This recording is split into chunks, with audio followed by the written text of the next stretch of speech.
In April 1945, the war in Europe was reaching its final days. Across the continent, German forces were collapsing under the pressure of the Allies from the west and the Soviet army from the east. The cities were battered, the supply lines broken, and fear ran deep in the hearts of many soldiers.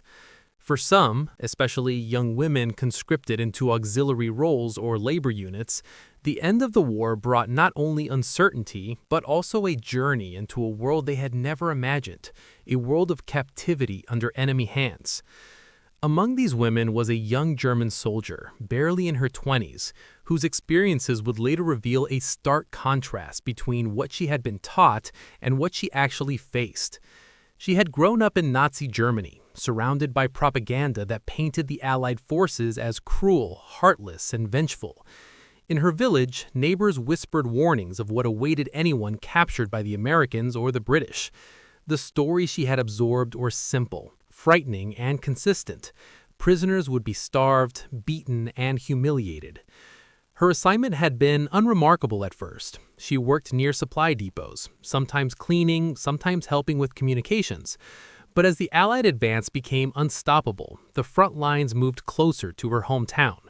Orders came to retreat to avoid capture, but it was too late. When the American soldiers arrived, she and several others were taken prisoner, along with men and women from her unit.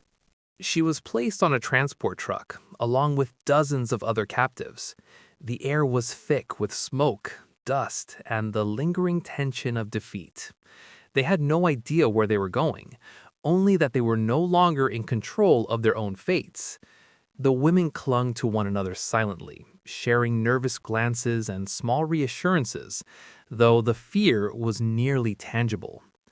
Every mile brought them closer to an unknown destination, one that was described in rumors and half-truths whispered among soldiers, a place where prisoners were treated harshly, with no concern for their comfort or dignity. In the days leading up to their arrival, the young woman recalled the propaganda she had been exposed to. Posters in her town had shown American soldiers as violent, monstrous, even grotesque in appearance. School lessons had spoken of untrustworthy enemies who would stop at nothing to break the spirit of German soldiers. Even the radio broadcasts she had heard painted a picture of ruthless captors who would mock, starve, and punish prisoners. Yet, despite these warnings, there was also an element of hope, or perhaps denial. Some in her group imagined that if they followed the rules, behaved politely, and avoided trouble, they might be allowed small comforts. Others had little expectation of kindness, only the faint hope of survival. They packed what they could carry and tried to steel themselves for the journey. When they arrived at the first processing station, the young woman observed something that made her uneasy. American soldiers, in uniform and orderly, were moving prisoners from one area to another. She expected shouting, threats, perhaps even blows.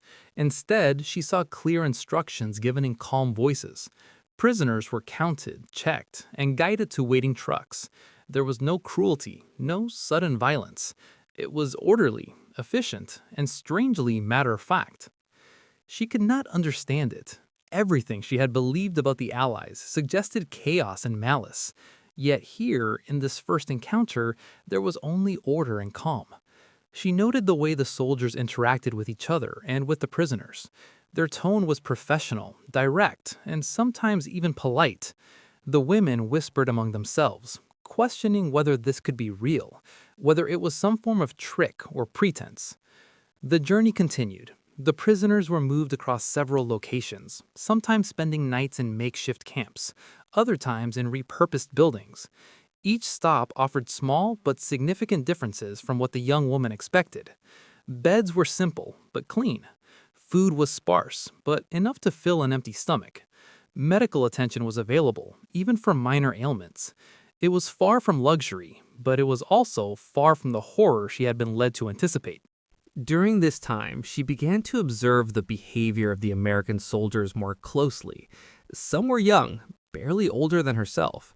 Some smiled briefly when a small act of kindness was needed, such as offering a blanket or directing someone to a latrine. Others remained silent and professional. She began to notice that there was no consistent pattern of cruelty. No one singled her out for punishment simply for being German. It was confusing. She had been told that all Germans were enemies, that the soldiers would despise them for the actions of their country. Yet here, in this controlled environment, such hatred seemed absent. Letters and diaries from other prisoners during this period describe similar experiences. One woman wrote that she had expected to be shouted at constantly, or to see violence at every turn. But instead, she was met with quiet, firm direction. Another noted the surprise of being allowed to rest, even after a long and exhausting march, and the relief of receiving a meal that was more than she imagined. These accounts all highlight a common theme: the stark contrast between expectation and reality. The young woman also reflected on her own upbringing. In her village, she had been taught to view defeat as dishonorable and capture as shameful. The idea of surrender had been drilled into her as something to fear above almost all else. Yet the American soldiers treated surrender not as a moral failing, but as a practical reality of war. They managed prisoners with efficiency, but without personal judgment. For someone steeped in propaganda, this was almost incomprehensible. As the prisoners were moved further inland, they began to be housed in larger camps. Here, the scale of the operation became clear. Barracks were organized with space for hundreds of prisoners. Meals were provided on schedule. Medical personnel checked in regularly. Guards monitored behavior, but there was a visible effort to maintain order without unnecessary cruelty. The young woman, who had anticipated humiliation and abuse, found herself quietly relieved, though she could not yet process what this meant. Her diary entries from this period reveal a mixture of disbelief and tentative trust. She recorded that she was surprised by the calmness of the guards, the fairness of the rules, and the simple decency of basic treatment. She noted that the fear instilled in her by propaganda was still present, but it was slowly being challenged by observation. Small acts, a soldier helping a prisoner find water, the careful distribution of blankets, the patience shown during confusion, made her question everything she had been told. Rumors among the prisoners still circulated, of course. Some women insisted that American kindness was a trick, that behind every polite smile was cruelty waiting to emerge. Others tried to reassure themselves that the war would end soon, and they would return home regardless of treatment. Yet, for many, including our young subject, the tension between expectation and reality grew daily. Each small kindness became a point of wonder, each orderly process a challenge to the beliefs they had long held. The journey through these early days of captivity was punctuated by moments that seemed minor, but carried deep significance. A warm meal after a long march, a dry blanket in a cold room, the ability to sit quietly without fear of being shouted at. These were ordinary things in the world outside of war, but in the mind of a young German POW, they were shocking. She could not reconcile the image of the enemy she had been given with the reality in front of her. At the same time, the psychological weight of surrender was heavy. Being a prisoner was unfamiliar territory, and while the treatment was not cruel, it was still restrictive. She was no longer free, no longer in control, and this sense of limitation mixed with the unexpected kindness created a confusing emotional state. She was grateful, but uneasy. She was relieved, but skeptical. She was alive, yet unsure what survival would mean in the days to come. By the end of the first week in the camp, she had begun to form a cautious understanding of the system. Rules were rules, but they were consistent and enforced fairly. Meals came regularly. Medical needs were met. She could rest without fear of random punishment. The American soldiers were professionals, not monsters. Yet, the cognitive dissonance remained. How could the enemy be humane? How could the people she had been taught to fear so deeply treat her with even a small measure of respect? Letters she later wrote reflect this inner struggle. One note, never sent, read simply, "I thought I would hate them, but they do not seem to hate me. I do not understand it." Another diary entry comments on the small comforts, almost as though documenting them for proof that she had not imagined them. Warm food, a clean bed, polite instructions. These details were recorded carefully, each one challenging the lessons of fear that had been instilled in her for years. The young woman also observed her fellow prisoners. Some were angry, some bitter, some resigned. Many clung to the old narratives of cruelty, expecting the worst at every turn. Others, like herself, were quietly surprised. They noted the difference between what they had been taught and what they were experiencing. Some laughed nervously at small acts of kindness, unsure whether to trust them. Others studied the soldiers closely, attempting to read hidden intentions. This period of observation was crucial. It allowed the prisoners to begin forming a mental picture of captivity that was rooted in reality rather than fear. They were beginning to separate fact from propaganda, expectation from experience. And yet, despite the gradual easing of fear, there was an underlying tension. The war was not yet over, the future was uncertain, and even in humane conditions, the fact of imprisonment weighed heavily. By the end of part 1, the young German woman and her companions were being moved to a larger camp, deeper behind American lines. They were exhausted from travel, anxious about the unknown, and still carrying the invisible weight of years of indoctrination. Yet, the first signs of genuine care, efficiency, and order had left a mark. They had begun to see that the reality of captivity could differ drastically from what they had been told. The last moments before arriving at the new camp were filled with quiet tension. The truck rumbled along the dusty road. The prisoners sat in silence, clutching what little they had brought. Outside, American soldiers moved calmly, giving directions with steady voices. Inside, the young woman felt the strange mixture of fear and curiosity. She had been told to expect cruelty, but so far, she had found something entirely different. And so, as the gates of the next camp loomed ahead, the story paused. The moment was heavy with anticipation. What would they find inside? Would the order and decency continue? Or would the rumors of mistreatment finally prove true? The journey from expectation to reality was just beginning, and the young German woman could not yet imagine how profoundly her understanding of the enemy, the war, and herself would change in the days to come. This was the threshold. Beyond it lay experiences that would challenge her beliefs, confront her fears, and leave an indelible mark on her memory of the war. She was about to discover a truth that no propaganda could have prepared her for, a truth about humanity in the midst of conflict. The truck rumbled to a stop, and the gates of the new camp rose slowly before them. The young German woman felt her stomach tighten with anticipation. For weeks, she had carried the weight of fear and expectation, shaped by propaganda, rumors, and tales of enemy cruelty. Now, at the threshold of the camp, she was about to confront reality.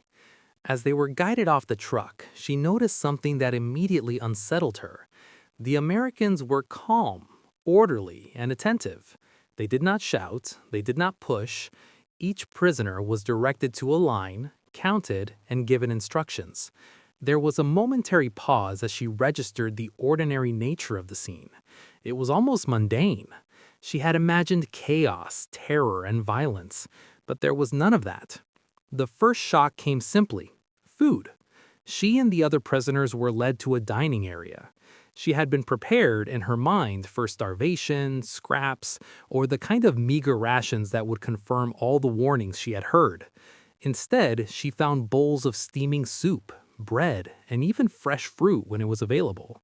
She watched as one of the women ahead of her hesitate, staring at the food in disbelief. Another whispered, "Is this real?" She could hardly believe it herself. She had been taught that Americans would delight in humiliation. She had expected guards to mock, to threaten, to enforce fear with every step. But here, they were simply guiding prisoners to eat, to sit, to rest. She sat down, barely touching the food, as if doing so might shatter the illusion. She noticed how carefully the soldiers observed the lines, ensuring everyone was served fairly, without rushing, without scolding. In the days that followed, the young woman began to notice small but profoundly surprising details. Beds were assigned, even if simple, and clean linens were provided. Medical attention was available for anyone in need. She saw nurses treating minor injuries with patience and professionalism. She witnessed officers walking among the prisoners, checking that rules were followed but never punishing without reason. She began to understand that the word care in this context did not mean indulgence or luxury, but basic human decency. Letters and diaries from other female German prisoners confirmed similar experiences.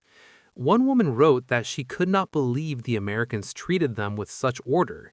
We expected yelling, abuse, humiliation. Instead, they guided us gently, spoke clearly, and ensured we had a place to sleep and food to eat. It was shocking.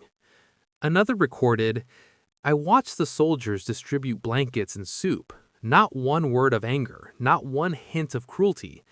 I did not trust it at first, but it continued every day. This consistent, calm behavior created a strange psychological tension. The young German woman found herself questioning every lesson she had learned. She had been raised to fear and hate the Allies, to expect hatred in return. Yet, the reality contradicted every warning. She began to observe not only the soldiers, but also her own reactions. She felt relief, gratitude, and a cautious trust, alongside confusion and suspicion. One particularly memorable moment came when she was directed to the infirmary.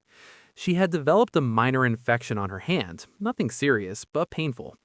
She had expected brusque attention, perhaps even dismissal, but the nurse cleaned and bandaged the wound with care. She noted the way the nurse spoke, softly, reassuringly, explaining each step. She had never experienced this kind of gentle competence in her life. The memory stayed with her. Other prisoners shared similar experiences that challenged the propaganda they had absorbed. Young men and women had been told that all Germans were hated, that surrendering was disgraceful, and that American soldiers would treat them as less than human. In the camp, they saw rules applied consistently, kindness given where appropriate, and no evidence of the cruelty they had expected. These moments, repeated daily, created a slow but undeniable shift in perception. She also observed how the soldiers treated each other. There were smiles, brief exchanges of humor, and simple gestures of camaraderie. There was discipline, but it was firm, not arbitrary. She realized that the men and women she had feared were not monsters, but people doing their duty. They followed orders, maintained structure, and ensured fairness. This realization was unsettling, even revolutionary for her understanding of the war. The psychological effect on the prisoners was profound. They began to notice patterns. Meals came on time, hygiene facilities were maintained, and rules applied equally to all. They could rest without fear of sudden punishment. They could ask questions and receive answers. Slowly, they started to trust that the environment was safe, predictable, and in some small way, humane. Her diary entries from this period capture the ongoing internal struggle. She wrote, I expect hatred, and yet I see none. I expect cruelty, and yet I see care. Each day I am more confused. I do not know how to feel. Another note observes, I have begun to notice the little things. A soldier bringing water, a blanket given without comment, a gentle word when someone is sick. These are not acts of war, but of ordinary humanity. Beyond the daily routines, there were moments that struck her deeply because they contradicted every expectation she had carried for years. She was allowed to walk freely in the camp, under supervision, without being shouted at or harassed. She could write letters, though censored, and some were actually delivered to her family. She could talk quietly with other prisoners, sharing observations and doubts. The fear of constant punishment, which had shaped her life for months, slowly began to lift. Despite the humane treatment, there was still tension. She had surrendered and she was still a prisoner. She was not free. Her thoughts often returned to home, to family, and to the village she might never see again. But these thoughts were no longer accompanied by the fear of cruelty from the Americans. Instead, they were reflections on her own displacement and uncertainty. She began to see that fear, not the captors, had been her constant companion. Small acts of kindness continued to challenge her assumptions. One morning, she saw an American soldier help another prisoner adjust the blanket. The gesture was simple, but it stayed with her. Another time, she noticed a guard offering assistance to a prisoner struggling with a heavy box. These moments were not intended to impress or manipulate, they were ordinary acts of decency. Yet, for someone conditioned to expect hatred, they felt extraordinary. The shock of contrast deepened when she was introduced to communal activities. Prisoners were allowed to engage in work, exercise, and educational programs. She could read, write, or simply sit quietly without fear. The rules were explained and enforced fairly. There was no hidden punishment waiting behind every corner. She was witnessing a world of order, civility, and even dignity, all within the constraints of captivity. In letters written after the war, she described these experiences with careful reflection. I thought I would hate them, but I could not. I thought I would be humiliated, but I was not. I was confused, yes, but slowly I understood that they were just people, doing their duty, treating us as human beings. She emphasized the difficulty of reconciling these observations with the years of fear and indoctrination she had carried. The reactions of other prisoners mirrored her own. Some remained skeptical, convinced that kindness was a ruse. Others gradually accepted that their treatment was real. They began to share observations, noting patterns of fairness, consistent routines, and small but meaningful gestures of consideration.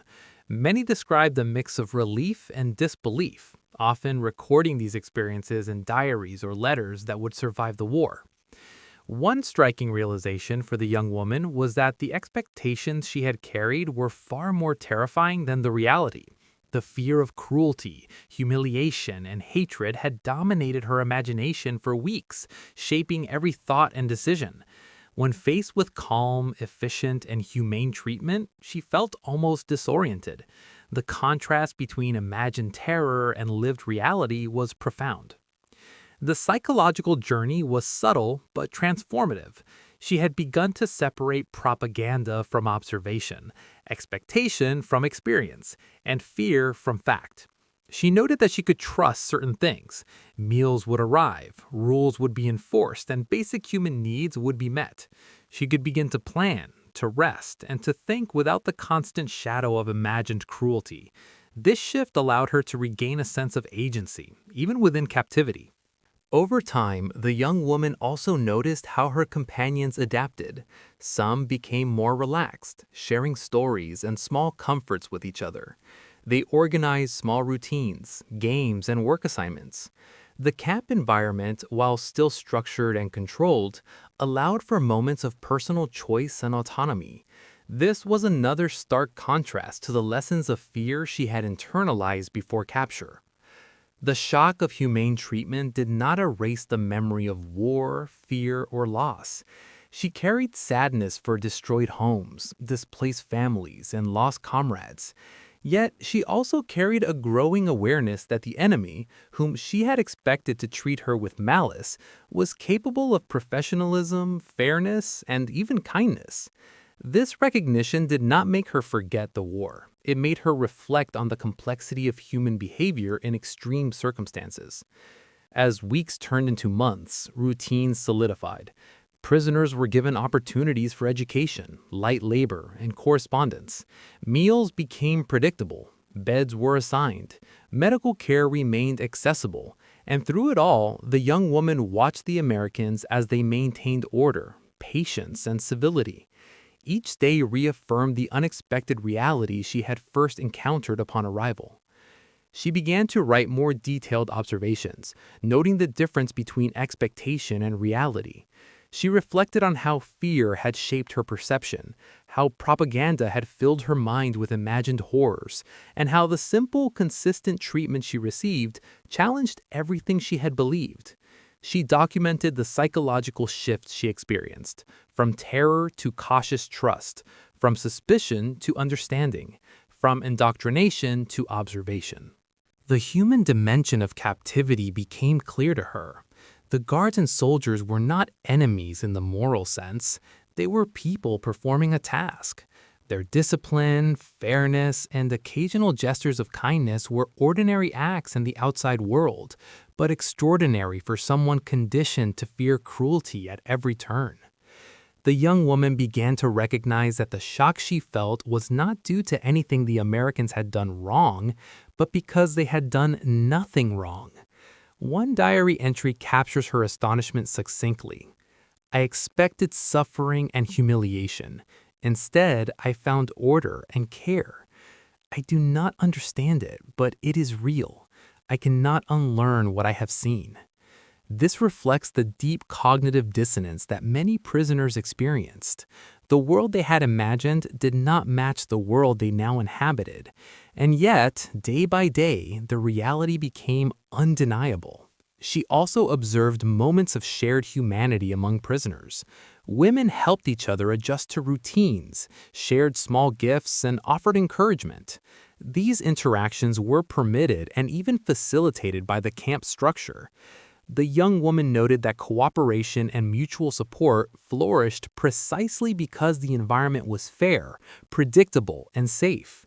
This reinforced her growing understanding that fear often arises from uncertainty and that human decency can thrive even in constrained circumstances. Over time, the initial shock transformed into reflection.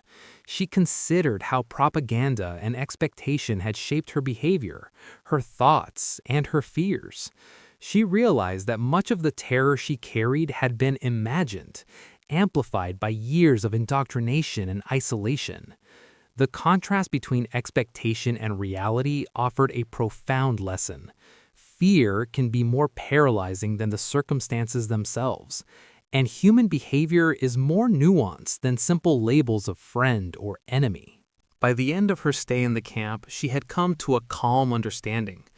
The Americans had not acted out of cruelty or malice. They had acted according to rules, discipline, and a sense of responsibility toward prisoners.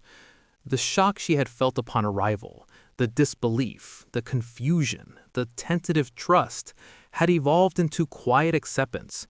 She could eat, sleep, rest, and think without fear. She could observe and reflect, documenting a reality far removed from the one she had imagined. Letters she sent home after the war described the lasting impact of this experience. She wrote of her astonishment, her gradual understanding, and the ways in which expectations shaped her fear. She emphasized that the treatment she received challenged everything she had been taught, forcing her to reconsider assumptions about enemy soldiers, war, and humanity itself. In reflection, she noted that the war had taught her many things, but captivity had taught her something unexpected, that even in times of conflict, ordinary decency can survive.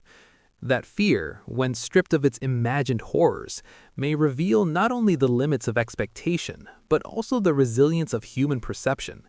She learned that shock is not always the result of suffering, but sometimes the result of kindness where it is least expected. Her story, like those of countless other prisoners, serves as a quiet reminder of the human capacity to observe, learn, and adapt. It demonstrates that the psychological journey of war is not only about the battlefield, but about perception, expectation, and the surprising ways in which reality can challenge deeply held beliefs. By the time she left the camp, the war in Europe was ending. She carried memories of destruction and loss, but also of humanity and calm. She understood that her fear had been shaped by stories, by warnings, and by ideology, and she understood that reality, when confronted directly, could defy even the most ingrained expectations. The experience stayed with her for the rest of her life. She would recall the quiet efficiency, the small acts of decency, and the consistent fairness of the American soldiers. She would remember how simple gestures, a warm meal, a blanket, a gentle word, had created a profound shock, reshaping her understanding of the enemy and of herself. In the end, the lesson was not about victory or defeat. It was about human perception, about expectation versus reality, and about the quiet power of ordinary kindness in extraordinary circumstances. The young German woman learned that fear can be both real and imagined, and that the world often holds more complexity and more decency than one might believe. Her journey from fear to observation, from expectation to reality, from indoctrination to reflection, stands as a testament to the subtle, often overlooked aspects of war. Beyond the battles, the strategies, and the headlines, there exists a quieter story, the story of perception, shock, and the human capacity to recognize the ordinary humanity in those we once feared most. And so, she emerged from captivity not broken, but changed, not defeated, but enlightened. She had seen a truth that cannot be taught, only lived, that kindness can exist even amid conflict, and that the most profound shocks sometimes come from the simplest acts of humanity.